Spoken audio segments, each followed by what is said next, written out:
This is the Zac Anesbury Show. Welcome. Today's podcast clip comes from an interview with Chris Villani from Foodland Supermarkets Australia. So you mentioned earlier that, you started from the Institute and, through your RA, research assistant, then a research associate. We now call them marketing scientists. Yes, yeah, So no, I had noticed that. That was The it's role's a little bit fancier than back in my day. Other people seem to like that role, and it seems to have taken off a little bit. I've created a new role here. So we have a program. I'll get back to my question in a second. I diverge. Every year we have a cohort of undergraduate students who try research with us for 8 weeks. Yep. So it's really it's a double blind review in a way. It's not blind, but it's a double review. So they get to see in 8 weeks, what's this thing called research and do I like it? So they get to work with a supervisor here, someone like a Professor John Dawes and me. And we'll have already thought out a topic quite a lot. We'll know the literature, we'll know where the data is going to come from, and we'll ease them into research. And they'll end up producing something like a conference paper.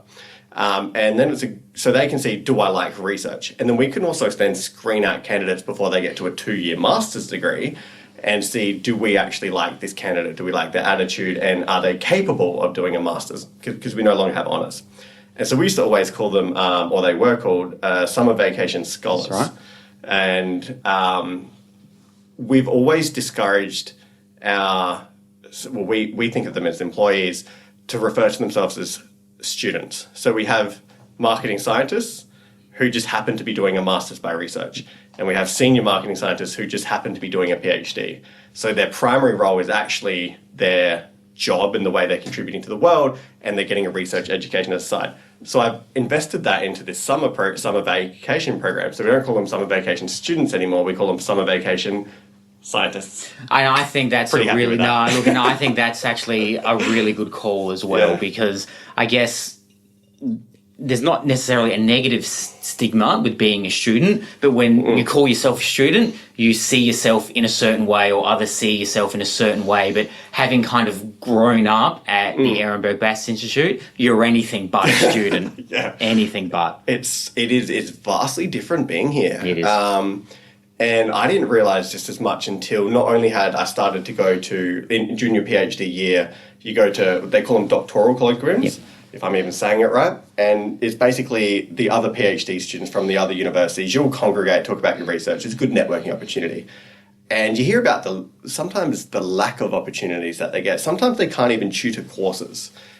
This is something our master's students do.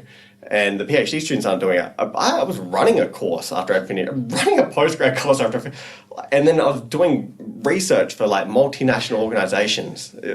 I alluded before the fact that I feel incredibly lucky to have started at the Ehrenberg-Bass Institute. It's probably not until now that I've been working outside the Institute for probably around 8 years or 7 years now, where I just realised the profound impact that the Institute has actually had on not only my professional career, but also my development as well. I still constantly talk about the Ehrenberg-Bass Institute on a daily basis, not in an obsessive way, but just because everything that I had learned while I was here, without a doubt, I apply every single day of my professional life. The mentors that I had here taught me something that I still apply every single day in my life. And it's probably not until you just stop and you just reflect and you think, you know what? I probably didn't actually appreciate or at least know what an amazing opportunity it was until you don't actually have that anymore on a daily basis. And I'm absolutely much more rounded as not only as a marketer, but I think as a professional from having been here. I think it certainly toughens you up, which I think is a really good thing. And it really prepares you for the real marketing world as well. And one of the things it really does do, even if you're not a big fan of research and academia, it really taught me how to frame an argument. And that is so important. Right. It is so important. Yeah. I hadn't actually I had before, but I hadn't thought about it from that perspective in terms of framing an argument.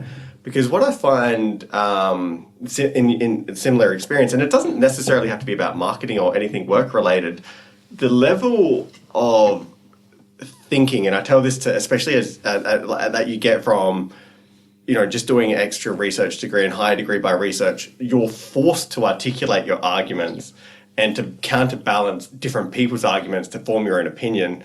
And you kind of see that playing out a lot in the world, actually, where people just hear talking points and then change how they think about the world from them. That's right. All of my emotions were dropped after Ehrenberg-Bass. It was literally just get to the facts.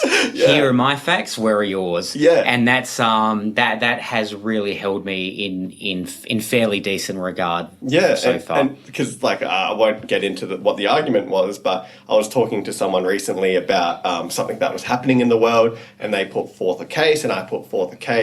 And when they had said something that they had said was a fact, and I said, well, where does that fact come from, and what the evidence was behind it? And I said, it's actually the evidence behind the talking point fact was actually not very strong at all. It was an anecdotal story, really.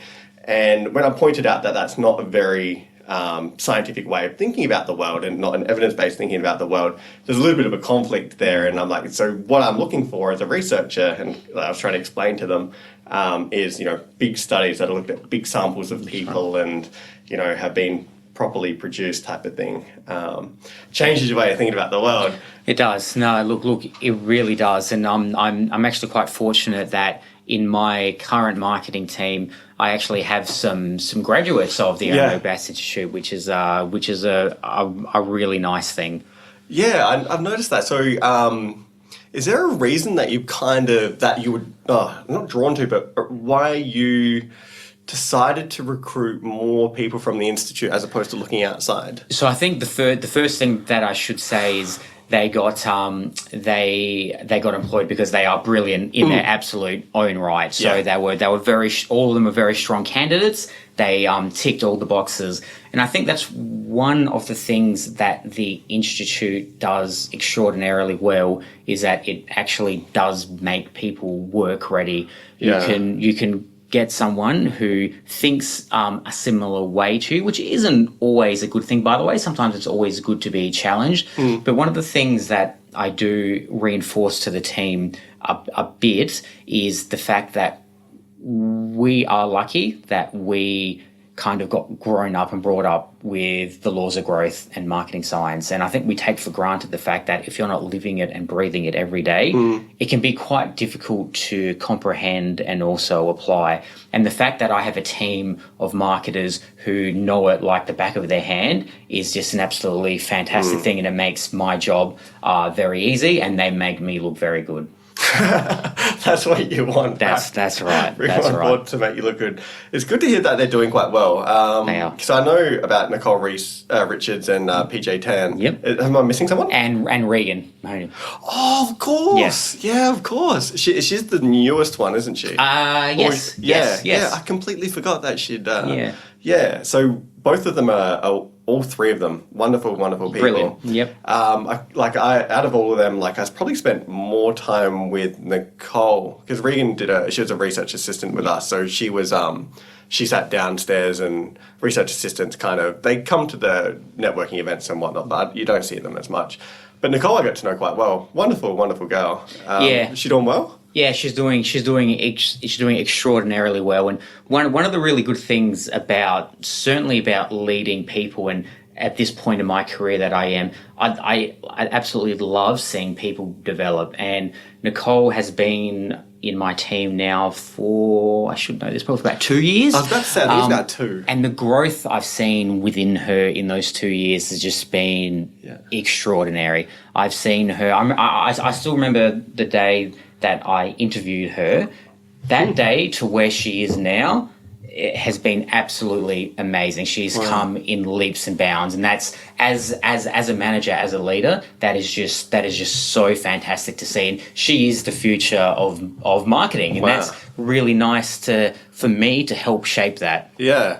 I suppose that is a little bit of a credit to you as well. If you're in an environment that doesn't allow you to develop, or a leader who's not allowing you to develop, then that's not a great thing. So you've obviously created a nice culture for them to do that. Look, I certainly like to think so. I certainly like to think so, and And again, I'm very lucky because I have a great marketing team. I also have a great merchandise team who are very experienced. And again, the growth and development I've seen of them has been fantastic. And I'm only doing what was allowed to me. In my 5 years at Foodland, I've been able to grow and develop so much myself, not only as a marketer, but as a business leader. And it has just been absolutely amazing. Hey guys, it's Zac Anesbury here with just a couple of quick reminders. If you've enjoyed today's podcast, then make sure you subscribe so you never miss an episode. There are plenty more interviews to come with some of the world's leading marketing academics and practitioners. You do not want to miss these. In the meantime, if you're looking for another way to connect, then follow me on Twitter at Zac Anesbury. That is ZACANESBURY for my take on the marketing issues of the day.